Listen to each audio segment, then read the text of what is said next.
Do svidania. It's the Kilted Cossack here, Comrade Kilt-Man, with Comrade Pumpkinhead here as well. We bid you welcome. How are you all? Hope you're doing very well. And no, this is not vodka, it's whiskey. Whiskey is better than vodka. Well, vodka goes with a lot of things, and whiskey doesn't go with half as many things. But I prefer whiskey, because we haven't got any vodka in the house. So, anyway. Chin chin, y'all. So what's with this Russian flavour? What's going on here? Have I turned communist? No, I have not. But, in a little wee celebration of a fantastic fantasy horror movie making its high definition debut in the UK, I thought, yeah, I'm gonna serenade this. I'm gonna, applaud it and try and get its name out there a bit, because this is a film from 1967. The film is called V. That's V-I-Y. V. Although in Russian it looks like bun, the way it's written, B-U-double-N, or something like that. Not Bum. That's a different film altogether. But this film from Eureka Masters of Cinema release on Blu-ray, here, now you can see it there, is a marvellous, fantastic release, only recent as well, of this fantasy classic, which is actually hailed as the first ever Soviet horror movie. I don't know if that's entirely true. I know that there are films that predate this, a couple of silent movies and a couple of short movies which are or border on the supernatural and the occult, which this film certainly is. And this film from 1967 is based on Gogol's short story. Now, Gogol wrote many fantasy and bizarre quasi-fantasy supernatural yarns, all based on Russian folklore, and certainly a lot of Eastern European superstitions. And this is about a witch, yeah, and a witch who summons up a particular goblin, gnome, troll, demon called the V. Yes, there's the title for you. But you're only going to see that at the very end. Anyway, I'm hopefully not going to give too much away. No. I'm going to, aren't I? Yes, I am. Of course I am. But I want to try to give some word for this, because this is a film which obviously a lot of people don't know about. And those that do may not have even seen it, because it's a film that appears in a lot of sort of movie tomes and critics, and people go like, oh, this is a wonderful cinematic exercise. The guy that made this is the Russian equivalent of Ray Harryhausen, of Willis O'Brien who made King Kong. It's a visual extravaganza. It's a clever, humorous, witty take on the occult. It is. The effects work is revolutionary, highly inventive and creative, and very influential. Yes, they are, without a doubt. The film is very short. It clocks up at around 75 minutes, and it tells the story of a fledgling priest, a young monk. I'm not sure quite what religion this is. Well, it's Christianity, but is it Russian Orthodox? Because when you encounter these monks at the start of the movie, and they're about to be released from the monastery, the church, the training, the academy, the God Academy, I don't know what you call it, to be unleashed, the deacon says to them, I want no more business like last time. It's a little holiday for them, a little weekend away. No nicking chickens, and no getting the archdeacon drunk, and and he names and all that. And you can see these guys are all fighting and rolling around, and they're not kids, they're men, with the little Franciscan sort of, monk hairdo. They're all monkeys. Well, I don't mean they're eating bananas and like swinging from trees, but they're monks. But a bunch of monks together is called a bunch of monkeys. It's an ecclesiastical term. Look it up. But they're all like they're playing around. They're japesters. They're like typical public school boys who are got a bit of freedom. And when they get unleashed on the landscape, all the rural enclaves, right outside this sort of monastic citadel with the minarets and all that. Like, they come tumbling out, and there's all like tables full of food, which they nick food and grab chickens and geese and run off with them. And then on the hills, a bit like sort of the Scandinavian alpine hills of Heidi and all that, and the Sound of Music, they find all these young sort of cowgirls who are waiting there with pigtails and kind of like, oh no. And these monks pick up like sheets and ribbons and wrap these girls up and put them over their shoulders and run off with them. What religion's this? And where do I sign up for it? It sounds fantastic. As long as I can keep my hair. I don't fancy the little bob, little page boy bob type silly cut, that fringe. But anyway, so off they go, and we encounter our hero, who is played by Leonid Kuravlyov, and he plays Coma. It just says Coma on the little list there, Coma, but I think it's Coma Brutus, and he is a philosopher. He and his two friends, one is a philosopher, him, one is an orator, and one is a theologist, that's it. And so you've got different ranks of these guys. Anyway, but off they go. They have a campfire one night, and then the darkness descends, and they want to find somewhere where there's a bit of shelter, a roof over their heads, and vodka. That's really important too. Vodka. Vodka features in this film a lot. Cheers, y'all. This vodka doesn't taste quite right to me. Let's check it again. No, that's not vodka. What is it?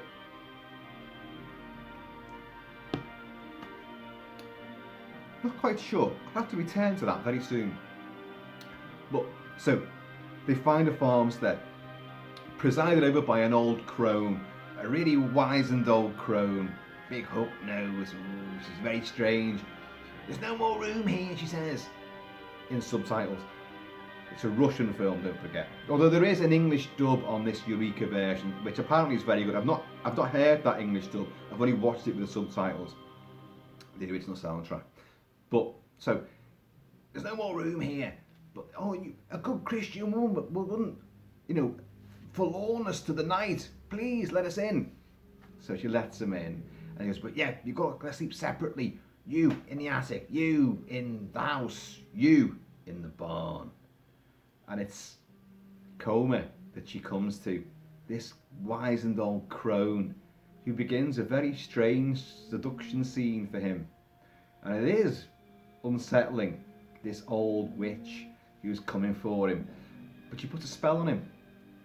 And in the first of many amazing visual effects, this is what we're going to come to.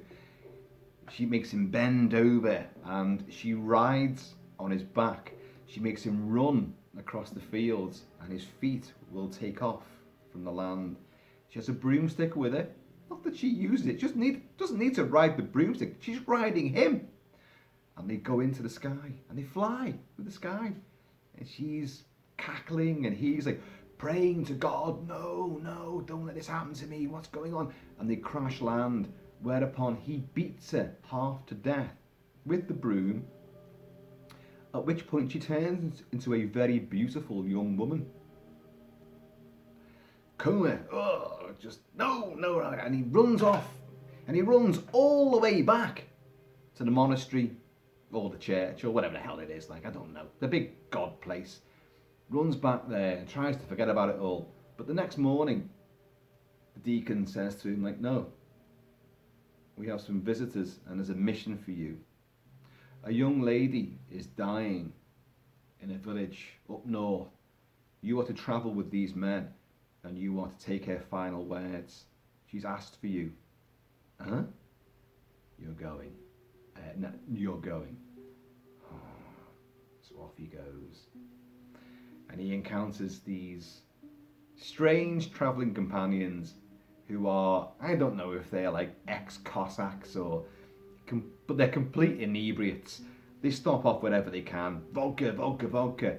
But every time he tries to escape, just casually they'll bar the door, they'll put a hand on his shoulder and usher him back in.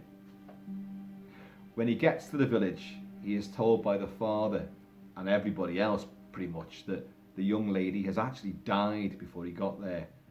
Oh, well, I'll turn around and go back. No, no. You are going to sit the vigil for 3 nights with her and say prayers for her soul. Shit. Or whatever shit is in Russian. And but he doesn't want to do this. And he's gotten to know some of these guys on the travel there who've told him tales of men bewitched by witches. Bewitched by witches. You'd be bewitched by anything else, would you? You know, but... And what happened to them? So he's steeped in all this. Plus he's had his experience before. So what is this? And when he walks in and he sees the corpse of the girl with her father sat beside, that's the girl that the old crone turned into. So already you know, shit, this is not good. This is it. That's why he asks, the father asks, why did she request you? Why? She only told me so much before she died, but she asked for you specifically. Are you a chaste man? And Comer's trying to think of anything to get out of this. He's like, well, no, I went after the baker's wife just the other day. He's like, she asked for you. You're staying 3 nights in the church saying prayers for her soul. Do it. Anyway, so that's the crux. That's the story. He must then spend 3 nights in the church with her casket there, alone, saying prayers for her eternal soul. And on each of those nights, yeah, you're way ahead of me, aren't you? Yeah. This girl will rise, as beautiful as she now is, she will rise and she will torment him. He will draw a circle in white around like a little altar stand where he has scriptures which he's reading out and shouting, and she will assail him for 3 nights with visions and just aggression, tempting him and just trying to destroy his mind and his soul. And it is an incredible, weird, bizarre, witty, humorous, exciting, frightening and completely absurd odyssey. Now the film is directed by, and I'm going to have to go to these notes because I don't know these names, and I certainly can't say them. Even reading them, I can't say them. It does say here in Eureka's notes, it's directed by Konstantin Yershov and Georgi, not Georgi. What is it, Georgi? I can't tell. In this light, I can't tell. Georgi Kropchavgov. But that's not really the case. And this is where this film's so important. Alexander Patushko is the artistic director he's credited as being. But apparently he is the director. And he had done many fantasy movies for Soviet cinema, Russian cinema. And he is credited as being the Russian equivalent to Willis O'Brien, who created King Kong, stop motion animation, and also the Russian Ray Harryhausen as well. And his stuff is amazing. But in reality, he really directed this movie. Now, what I will say, as amazingly enjoyable as this film is, from what I've just said about the 3 nights of craziness and weirdness, which I'll come on to, those 3 nights in a 75-minute movie, that's a very short movie anyway, only amount for about 10 minutes of footage, really speaking. If you bring in the witch flight at the start of the film as well, then you've probably got about 12, 13 minutes of supernatural stuff. The rest of it is witty, bizarre character observation. Comer will try to escape many times from that village. Now, in the original story, and the story, Gogol's story has it that the father and the daughter have had, he hints at it, some relationship other than father and daughter. You know where I'm going with that. But in several reinterpretations of the tale, because notably on this release there is a Serbian film from I think 2000. Is it 2000? No, it's not. It's 1990. So it was still Yugoslavia then. But it's a Serbian movie called The Holy Place. I haven't watched it yet. I may well report back on that. That was a more modern interpretation of Gogol's story, but told in a very, very different way, with a different sort of slant on it. And the slant being that in that version, A Holy Place, it's clear that incest took place, and that the incest may well be the reason why the girl became a witch. But also in that version, there's a bit of a kind of ambivalence, and that maybe the girl is the one that seduced the father. So, you've got a lot of weirdness there.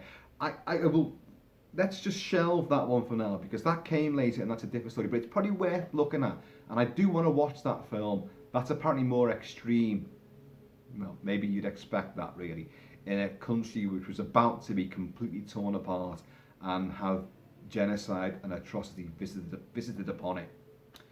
But anyway, back to this version. The father is, there's no mother figure in this at all.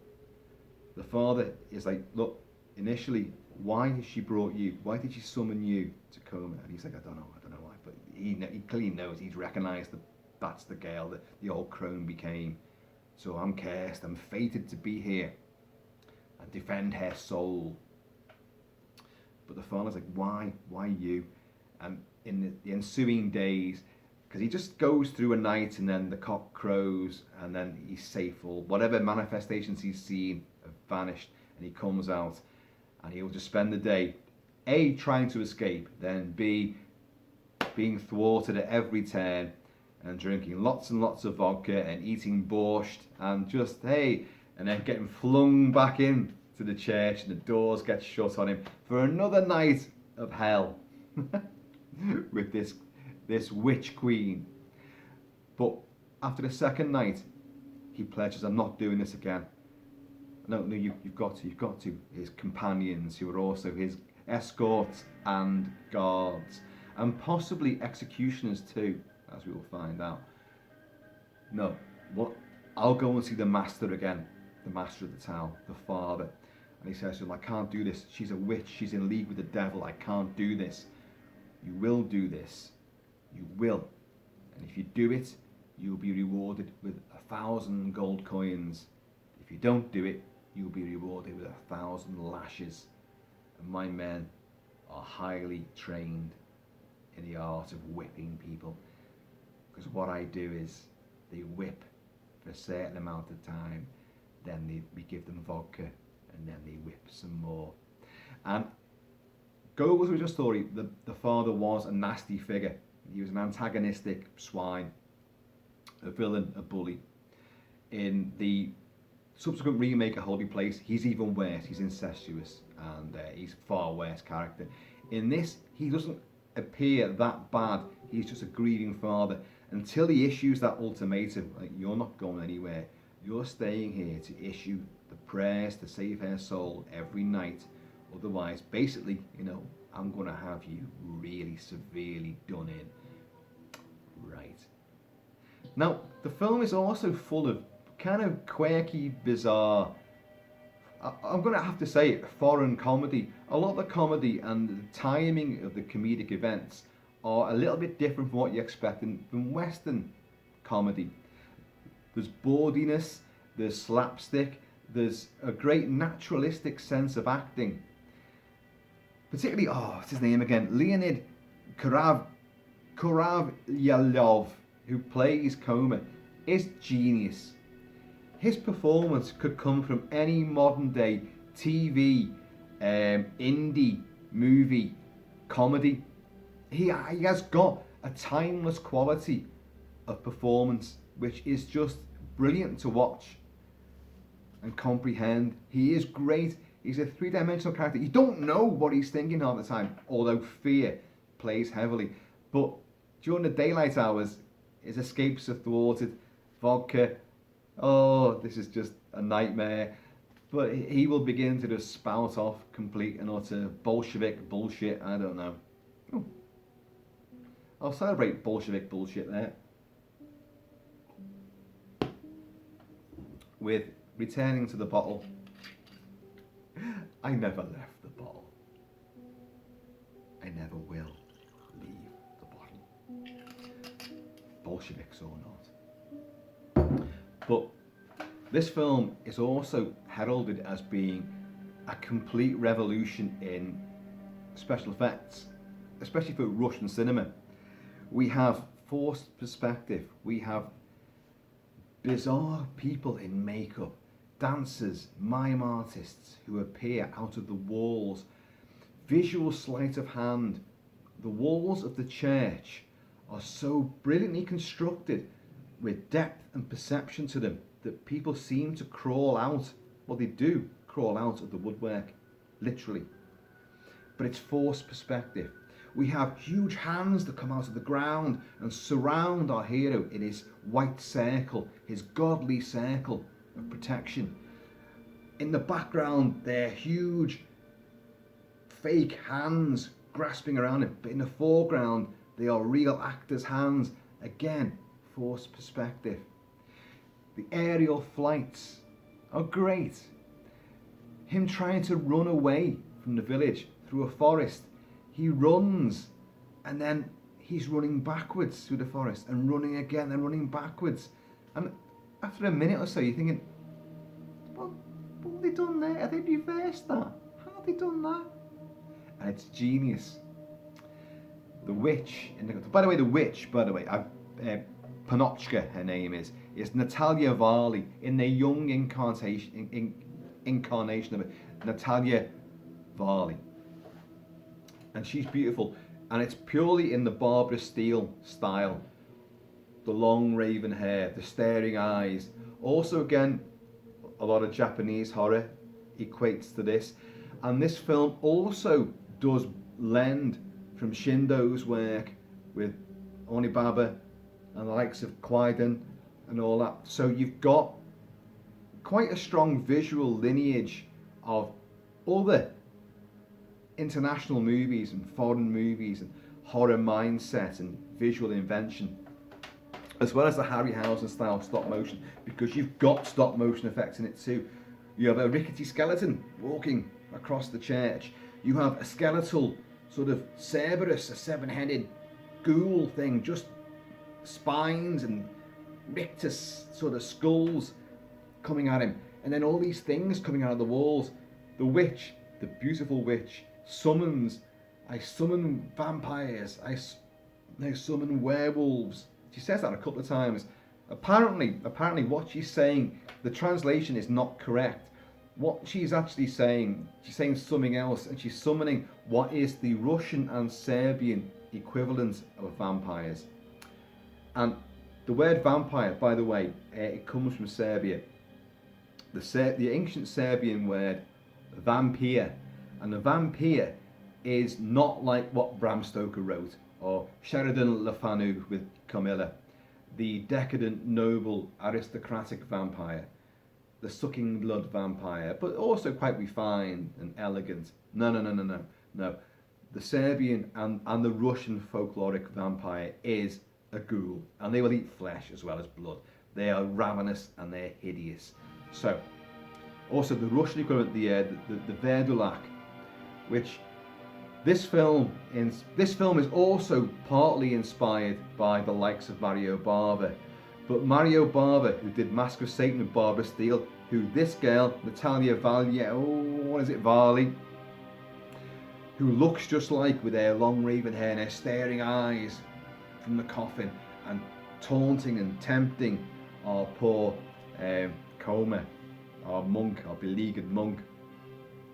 Looks just like Barbara Steele and acts just like the same.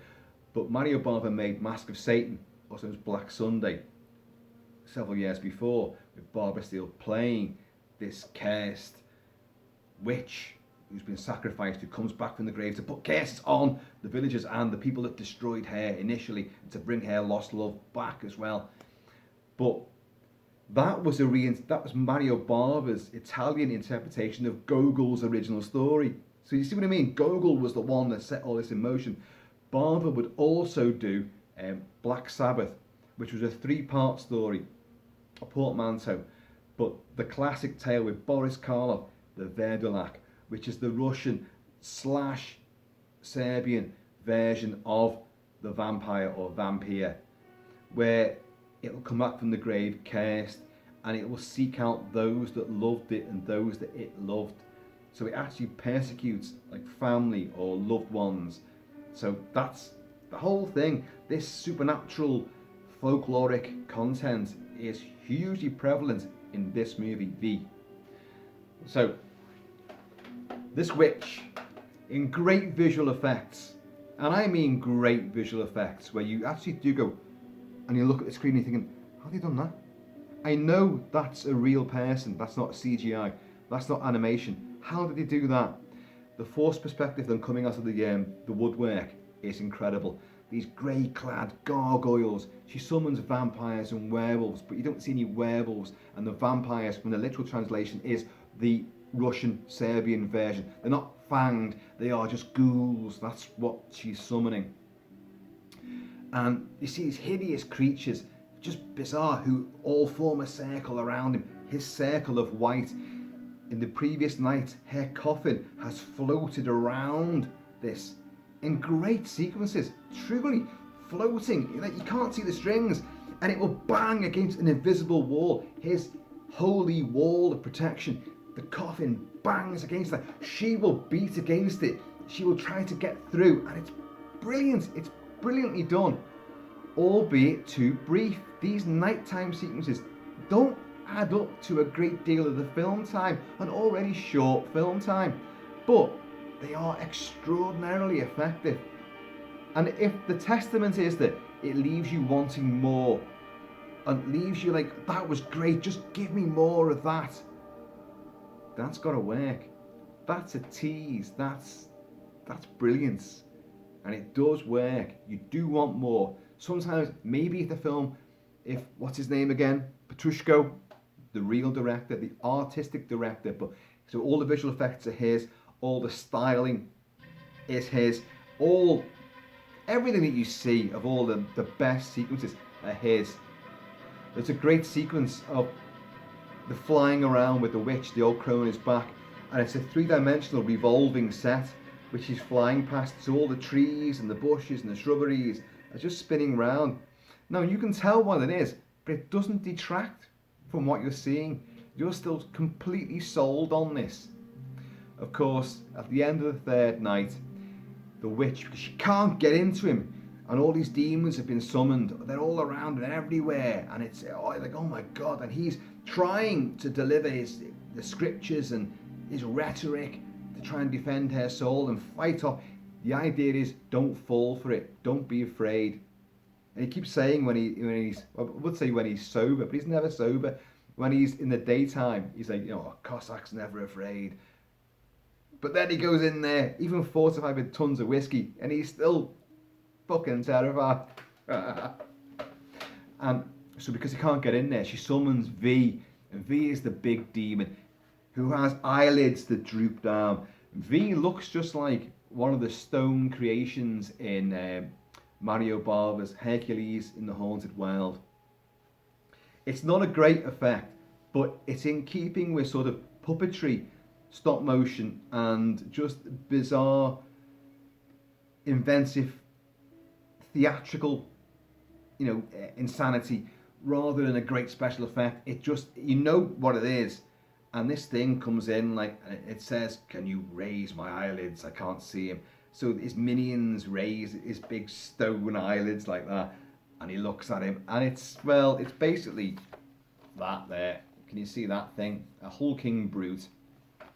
I'm reminded a bit of the great 80s movie The Gate, where these, from a hole in the back garden, these kids summon up demons, little stop motion gargoyles, but there's a big one as well that comes up, and it's just brilliant. Brilliant. I'm reminded a bit of that. So that would have to be inspired somehow, subconsciously, from this movie as well. But in the end, our heroic monk will die of fright. His hair has turned white as well. He will die of fright. As the cock crows, it crows twice because they're so orgiastic in there, attack of him. They don't hear the crow cock the first time. The cock crow the first time. Deary me. So on the second crowing of the cock, they all retreat into the walls and vanish again, like, and he's lying there dead, his hair's turned white. And the witch returns to her prior form of this haggard old crone. So we know it's her all along. So I love this film for the fact that it does what Hammer does. Hammer, I've said this many times, Hammer horror movies always poke the finger, that finger usually, at the aristocracy, at the noblery. They are bastards, they're villains, they subjugate the peasantry and the working classes, and they're hiding secrets, they are bastards. Yeah, this film does it too. Gogol's story has that element. The other adaptations take it to another degree, but this film has it too. Even though the father's grieving, the entire village, why did she go? Why did she go? Bring her back. Why, God, did you take her? About this girl. But they all know what she was. They're all they all know, they're all teasing him. He's got to do this thing. But they know, so they must all know. The father knows that she was a witch. But I want you to pray for her soul. So they're all in cahoots with this. So there's also shades of the likes of the Wicker Man in many ways. Because at one stage during the daytime, our hero comes out and just gets completely pissed as a fart and starts doing Cossack dances and just dancing around. I'm dancing. And they're going, he's going to dance all day. He's mad. And it is like Edward Woodward playing the detective, going out to Summerisle and to investigate the missing girl and falling under the thrall of Christopher Lee's Lord Summerisle, and then invading, trying to get into the procession, the Midsummer's procession, with the mask of the Joker, the jester, the clown. He's acting the fool. So this guy acts the fool as well. This is a strange film, folks, and it's expensive. On this set as well, you have the Serbian 1990 remake, which is different again, and there's other remakes too, which I may find time to discover. But in the meantime, and the in-between time, VIY from Eureka Masters of Cinema. I definitely recommend it. It is not for everyone. Please, for what I've said, you can watch the English language version or you can watch the dubbed version. The dubbed version, the subtitled version. But either way, you're going to be treated to a great piece of Russian folklore and cinematic genius with sleight of hand, visual effects aplenty. Folks, witches, they're everywhere.